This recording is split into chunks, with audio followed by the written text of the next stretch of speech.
So I wanted to quickly go over what I like about this beginning of Judy Herman's book.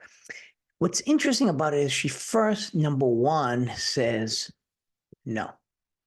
Trauma is not an abnormal experience. It's actually normal. Not just because of war, which we see behind you, this kind of glorification of a guerrillero in Nicaragua. I took this picture. It's a mural, glorifying the overthrow of Somoza, which is great. But at the same time, it produces a lot of trauma that the vast majority of people out there do suffer some trauma from childhood, from, being in war, being in conflict, even car accidents can cause this type of trauma. So first she challenges the conventional wisdom. Trauma is an abnormal event. No, it's normal. And that's something we have to understand because war, conflict, etc.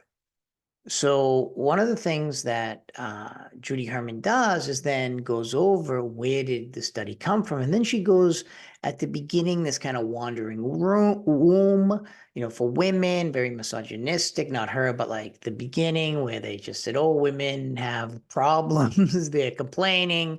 But no, what they realized was in France, they were a lot of women were sexually assaulted and molested and stuff like that. And then obviously later, men, young boys, and stuff like that. It's a difficult subject to talk about, but it is true that these things happen. So this is where they started to talk about it. I believe I want to say in the 1800s.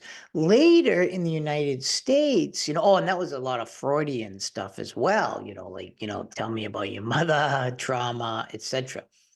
The other thing that's kind of interesting about trauma and recovery at the beginning of this book is like, where did it come from in the United States? Well, World War One really, just the mechanization of war itself is extremely important to understand because the question intrinsically becomes, what happens with all of the massive, not just deaths, right, but the people coming back from this war, all the trench warfare.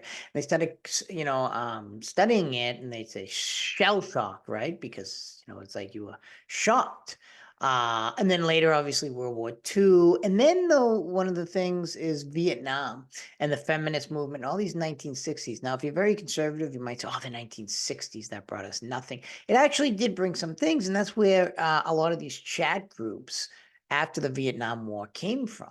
So they started talking about their trauma and then demanding that the government address these issues, right? But this is before we get into what trauma really is, because it is difficult, but we're going to try to quote unquote operationalize it.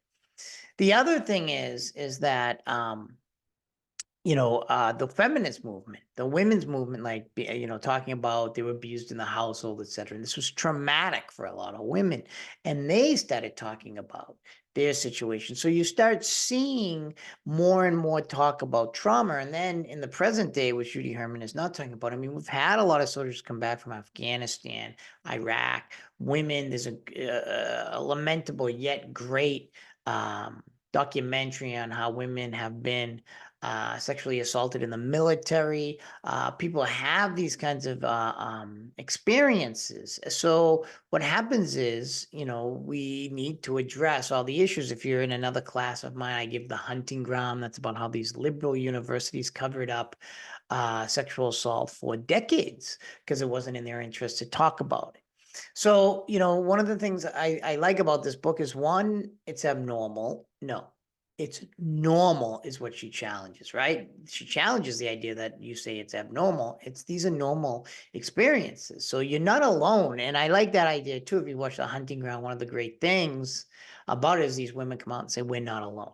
Right. And you can be traumatized by little things. Well, not little, but like, car accidents, people breaking into your house, having a gun held to your head, etc. And this is very, very important. I want to end this short lecture with the idea that what do you do after conflict? One of the things that I think makes this class unique is that a lot of classes don't talk about, they just talk about violence, human rights, etc. But after conflict, and we saw the movie Salvador, what happens after that conflict? The whole nation of El Salvador was traumatized. Same with Nicaragua with this photo behind me, and other countries and other societies. I mean, even if you look at the Ukraine-Russian war, regardless of what you think, what's going to happen to all those people, right? Losing your home, even. And also, I want to stress the increase of natural disasters causes trauma. So trauma in and of itself is very, very important to study and understand, and no one's alone. Also, I want to stress that point, that a lot of people for different reasons, just a broad spectrum of reasons, suffer trauma, and that's what Judy Herman gets at. So I hope you enjoy this book, and what we're going to get into are the different characteristics of trauma and then apply it to another movie. The reason I'm using a second movie is I asked the students in the in class, do you think I should use these movies in the online, and they really enjoyed the movies and how we applied the literature to it. So I hope you do too. So take care, everyone. I'm going to shut it off. I always got to look at my little button down there, make sure I'm shutting it off correctly. So if you have any questions, just leave them in the community forward or just community forum, or email me directly. Take care.